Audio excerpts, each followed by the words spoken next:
Hello mga Chakadora. For today's video, magluluto tayo ngayon ng ginataang sigarilyas. Ayan o, ang ating sigarilyas. Ito, ligyan natin ng prawn. Ito yung garlic, onion, at saka yung gata.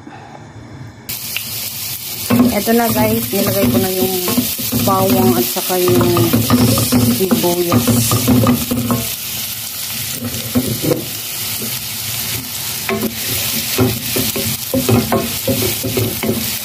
Ayan, haluin lang natin para hindi masunog.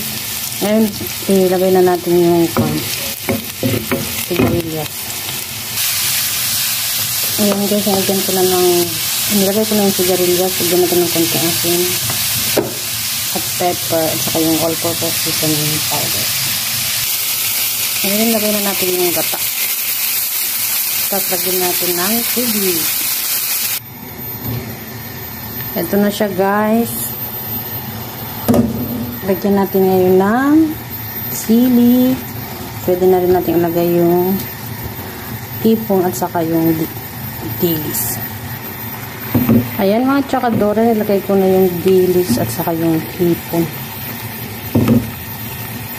Tutuin lang natin sila guys. Ayan guys, ayan ang ating sigarilyas na may gata. Ayan yung tinis. Hindi pa siya luto.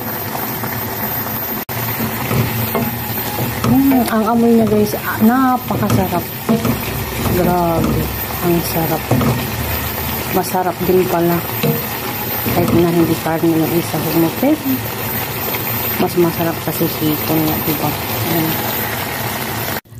Ayan guys, luto na yung ating ginataang sigarilyas. Ayan, so yummy guys. That's all for today's video mga Chakadora. May ulamin na naman tayo. So yummy.